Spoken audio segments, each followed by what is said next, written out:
ಕೇರಳದ ಅನಂತ ಪದ್ಮನಾಭ ಸ್ವಾಮಿ ಅಂದರೆ ಮೊದಲು ನಮಗೆ ಕಾಣಿಸುವುದು ಅಲ್ಲಿರುವ ದೇವರು ವಿಷ್ಣುಮೂರ್ತಿ ಅಲ್ಲ, ಅಲ್ಲಿರುವ ಲಕ್ಷ ಕೋಟಿಗೂ ಮೇಲನೆ ಇರುವ ನಿಧಿ.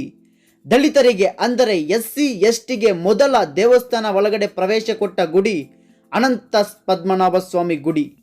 ಈ ಗುಡಿಯಲ್ಲಿ ಒಂದು ವೆಜಿಟೇರಿಯನ್ ಮೊಸಳೆ ಇದೆ. ಇದು ಪ್ರಪಂಚದ ಒಂದೇ ಒಂದು ಮೊಸಳೆ ಕೇವಲ ವೆಜಿಟೇರಿಯನ್ ಅನ್ನು ತಿನ್ನೋದು, ಕೇವಲ ಅಕ್ಕಿಯಲ್ಲಿ ಬೇಯಿಸಿದ ಪದಾರ್ಥಗಳನ್ನು ಮಾತ್ರ ತಿನ್ನುತ್ತದೆ. ಈ ಗುಡಿಯಲ್ಲಿ 6 ಬಾಗಿಲುಗಳಿದೆ. ಅದನ್ನು ABCDEF ಬಾಗಿಲುಗಳು ಅಂತ ಕರೆಯುತ್ತಾರೆ. ಅದರಲ್ಲಿ EF ಅನ್ನೋ ಬಾಗಿಲುಗಳನ್ನು ಡೈಲಿ ಓಪನ್ ಮಾಡ್ತಾರೆ. ದಿನ ಬಳಸೋ ಸ್ವಾಮಿಯ ಆಭರಣಗಳು EF ಅನ್ನೋ ರೂಮ್ನಲ್ಲಿ ಇರುತ್ತೆ. CD ಅನ್ನೋ ಬಾಗಿಲುಗಳನ್ನು ವರ್ಷಕ್ಕೆ 3 ಬಾರಿ ಮಾತ್ರ ತೆಗೆಯುತ್ತಾರೆ. ಹಬ್ಬದ ದಿನ ಸ್ವಾಮಿಗಳಿಗೆ ಅಲಂಕಾರ ಮಾಡುವ ಆಭರಣ ಅದರಲ್ಲಿ ಇರುತ್ತೆ. ಇನ್ನು ಮಿಗಿಲಿದ್ದು AB ಬಾಗಿಲು. ಇದನ್ನು 150 ವರ್ಷಗಳಿಂದ ಯಾರು ಈ ಬಾಗಿಲನ್ನು ತೆರೆದಿಲ್ಲ. ಅಲ್ಲ, ಈ ಬಾಗಿಲನ್ನು ತೆರೆಯೋದಕ್ಕೆ ಆಗಲಿಲ್ಲ. AB ಅನ್ನೋ ಬಾಗಿಲನ್ನು ಏಕೆ ತೆರೆಯೋದಕ್ಕೆ ಆಗ್ತಿಲ್ಲ? ಈ ಟ್ರೊವೆನ್ಕೋರ್ ರಾಜರ ಮೇಲೆ ಕೇಸ್ ಹಾಕಿದ್ದ ಒಬ್ಬ ಅಡ್ವೊಕೇಟ್ ಏನಾದ ಅನ್ನೋ ಕಂಪ್ಲೀಟ್ ಡೀಟೇಲ್ಸ್ ಈ ವಿಡಿಯೋದಲ್ಲಿ ತಿಳಿದುಕೊಳ್ಳೋಣ. ಸೊ ವಿಡಿಯೋವನ್ನು ಸ್ಕಿಪ್ ಮಾಡ್ದಿರಾ ಪೂರ್ತಿಯಾಗಿ ನೋಡಿ. ಫ್ರೆಂಡ್ಸ್, ನನ್ನದೊಂದು ಸ್ಮಾಲ್ ರಿಕ್ವೆಸ್ಟ್, ಇನ್ನೂ ನಮ್ಮ ಚಾನಲ್ಗೆ ಸಬ್ಸ್ಕ್ರೈಬ್ ಮಾಡಿಲ್ಲ ಅಂದರೆ ಈಗಲೇ ಸಬ್ಸ್ಕ್ರೈಬ್ ಮಾಡ್ಕೊಳ್ಳಿ. ಪಕ್ಕದಲ್ಲೇ ಬೆಲ್ ಐಕನ್ ಇದೆ, ಅದನ್ನು ಕ್ಲಿಕ್ ಮಾಡಿ. ಈ ಪದ್ಮನಾಭ ಸ್ವಾಮಿಯ ಗುಡಿಯನ್ನು ಟ್ರೊವೆನ್ಕೋರ್ ರಾಜರು ಮ್ಯಾನೇಜ್ಮೆಂಟ್ ಮಾಡ್ತಾ ಇರ್ತಾರೆ.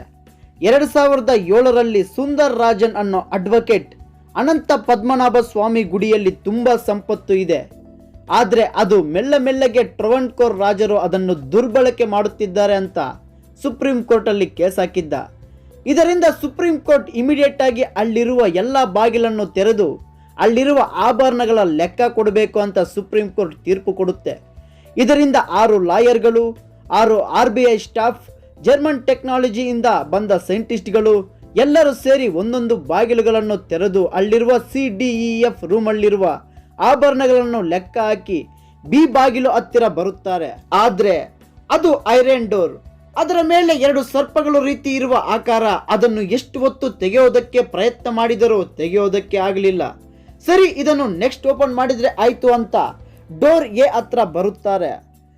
ಕಂಟಿನ್ಯೂಸ್ ಆಗಿ 7 ಗಂಟೆಗಳ ಕಾಲ ಕಷ್ಟಪಡುತ್ತಾರೆ. ಆವಾಗ ಆ ಡೋರ್ ಓಪನ್ ಆಗುತ್ತೆ. ಒಳಗಡೆ ಹೋಗಿ ನೋಡಿದರೆ ಆ ರೂಮ್ ಎಲ್ಲ ಏನೂ ಇರೋದಿಲ್ಲ. ಆ ರೂಮ್ನಲ್ಲಿ ಅಂಡರ್ಗ್ರೌಂಡ್ಗೆ ಹೋಗಲು ಇನ್ನೊಂದು ಡೋರ್ ಕಾಣಿಸುತ್ತೆ. ಅದನ್ನು ಓಪನ್ ಮಾಡಿ ಒಳಗಡೆ ಹೋಗಿ ನೋಡಿದರೆ ಆ ರೂಮ್ನಲ್ಲಿ ಬಂಗಾರ. ಆದ್ರೆ ಅಲ್ಲಿರುವ ಬಂಗಾರ ಕೇವಲ ಗ್ರಾಮ್ಗಳಲ್ಲ, ಕೆಜಿಗಳಲ್ಲ, ಟನ್ನುಗಳ ಬಂಗಾರ ವಜ್ರ ಇರುತ್ತೆ. ಇನ್ನು ಅಲ್ಲಿರುವ ಬಂಗಾರ ವಜ್ರ ಎಷ್ಟಿದೆ ಅಂತ ಲೆಕ್ಕ ಹಾಕೋದಕ್ಕೆ ಅವರಿಗೆ 6 ತಿಂಗಳು ಟೈಮ್ ಹಿಡಿಯುತ್ತೆ. B ಬಾಗಿಲು ಬಿಟ್ಟು ಇನ್ನು ಉಳಿದ 5 ರೂಮಲ್ಲಿ ಸುಮಾರು 1,20,000 ಕೋಟಿಗೂ ಮೇಲೆ ಬೆಲೆ ಬಾಳುವ ಬಂಗಾರ ವಜ್ರ ಸಿಕ್ಕಿದೆ.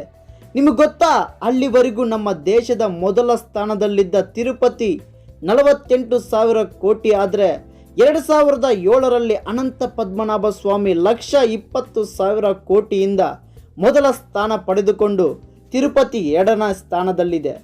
ಇನ್ನು ಆ ಟ್ರೊವೆನ್ಕೋರ್ ರಾಜರ ಮೇಲೆ ಕೇಸ್ ಹಾಕಿದ್ದ ಸುಂದರ್ ರಾಜನ್ ಕೇಸ್ ಹಾಕಿ ಕೆಲವೇ ದಿನಗಳಲ್ಲಿ ಸತ್ತು ಹೋಗುತ್ತಾನೆ.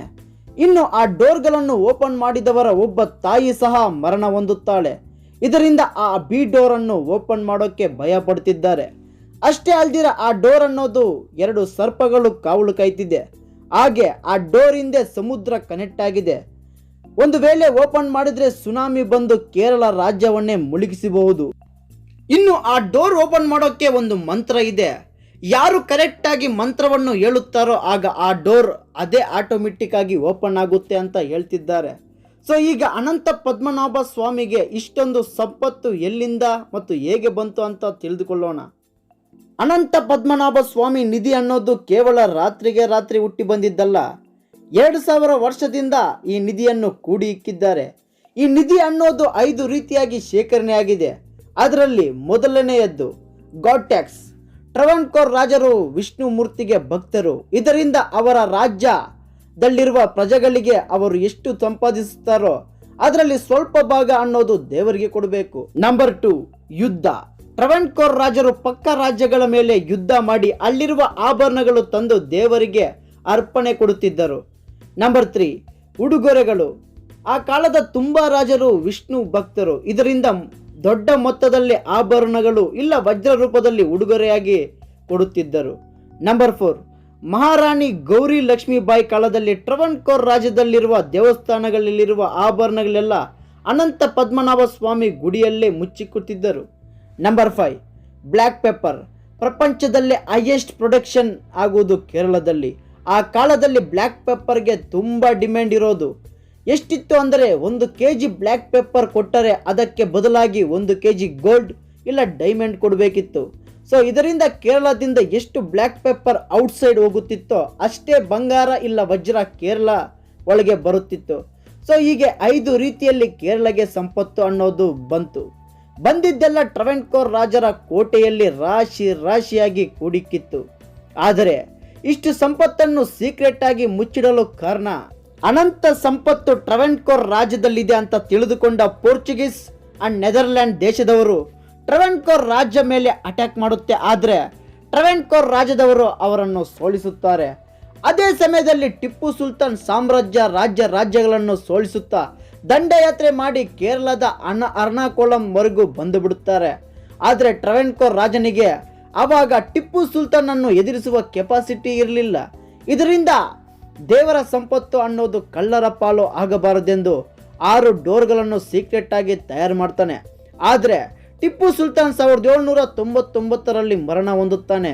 ಇನ್ನು ಟ್ರಾವನ್ಕೋರ್ ರಾಜನ ಸಂತೋಷಕ್ಕೆ ಅಡ್ಡಿ ಇಲ್ಲ. ನಿಮಗೆ ಗೊತ್ತಾ, ಕೇರಳದಲ್ಲಿಯೇ ದೇಶದಲ್ಲಿ ಅತ್ಯಂತ ಪವರ್ಫುಲ್ ಮಾಂತ್ರಿಕರು ಇರುತ್ತಾರೆ. ಅವರನ್ನೆಲ್ಲ ಕರೆಸಿ ಬಿ ಡೋರನ್ನು ನಾಗಬಂಧನ ಮಾಡಿ ಡೋರ್ ಕ್ಲೋಸ್ ಮಾಡಿದರು. ಅದಾದ್ಮೇಲೆ 150 ವರ್ಷಗಳ ನಂತರ ಆ ನಿಧಿ ಅಲ್ಲಿದೆ ಅಂತ ಯಾರಿಗೂ ಗೊತ್ತಾಗ್ಲಿಲ್ಲ. ಇವತ್ತಿಗೂ ಆ ಬಿ ಬಾಗಿಲು ಓಪನ್ ಮಾಡೋಕ್ಕೆ ಆಗಲಿಲ್ಲ. ಕೆಲವು ಆಧಾರಗಳ ಮೇಲೆ ಆ ಬಿ ಬಾಗಿಲು ಹಿಂದೆ ಸುಮಾರು 50 ಲಕ್ಷ ಕೋಟಿಗೂ ಅಧಿಕ ನಿಧಿ ಇದೆ ಅಂತ ಹೇಳುತ್ತಿದ್ದಾರೆ. ಸೊ ನೋಡಿದ್ರಲ್ಲ ಫ್ರೆಂಡ್ಸ್, ಇಂಥ ಇಂಟ್ರೆಸ್ಟಿಂಗ್ ಟಾಪಿಕ್ಸ್ ಇನ್ನೂ ನಿಮ್ಮ ಮುಂದೆ ತರ್ತಾ ಇರ್ತೀನಿ.